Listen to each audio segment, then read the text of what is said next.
It's well known that the subject of Tchaikovsky's great Fifth Symphony is fate, or predestination. A very good subject for a symphony. But why fate? And why did the subject of fate cause him so much pain and strife? You may also know that Tchaikovsky was chronically depressed, self-conscious, and hopelessly vulnerable to emotional mood swings. Tchaikovsky was raised by two exceptionally sensitive and emotional parents. His father would tear up at practically anything. He wept if he had to spend a day apart from his children, and heaped an incredible amount of affection on Tchaikovsky every day. His mother was much the same, and her early death when Tchaikovsky was 14 was the first true tragedy in the young composer's life, one from which this so-called child of glass would never truly recover. Additionally, Tchaikovsky was a gay man living in 19th century Russia. He suffered greatly from a failed marriage to a woman, and during his secondary school years at the often brutal and militaristic School of Jurisprudence, Tchaikovsky was cornered by fellow students and faculty about his sexuality and held in a room for over 3 hours, during which he was verbally assaulted and encouraged to either change his ways or commit suicide for his sinful behavior.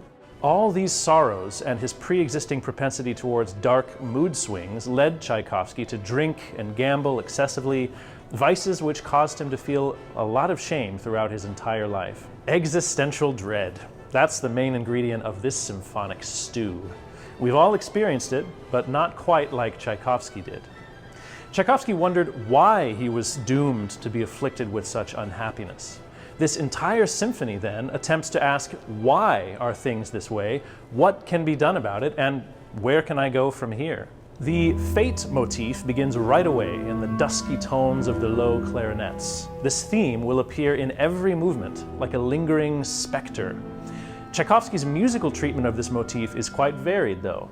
In the first movement, it's either hushed and foreboding, or even brutal in its affect. And at the movement's close, we end up exactly where we started, the fog of fate enshrouding all of our thoughts. But in the second movement, Tchaikovsky dares to hope, surrendering himself to the idea that perhaps his turmoil is part of a larger plan, and that one day his suffering will be relieved. This feeling is short-lived, however, and the fate theme comes crashing back in, this time even more violently than before, leaving our protagonist shattered and stopping the music completely in its tracks. The third movement is a lively and almost frivolous waltz, as if we've arrived at a lavish ball. But even here, just as Tchaikovsky is having a little innocent fun, the fate theme reasserts itself and reminds him that joy can be fleeting. Miraculously, Tchaikovsky turns the minor key fate theme around in the opening of the finale, and with that music he creates a major key, majestic march. It seems our protagonist may have conquered fate. But of course, this optimism is premature, and it turns out we are only in the introduction. The stormy exposition of the movement now unfolds in a dramatic minor key, plunging us back into strife and uncertainty. But how does the symphony end? Does Tchaikovsky learn to coexist with his feelings of helplessness and the absurdity of existence? Or does he give in to anguish and lose all hope?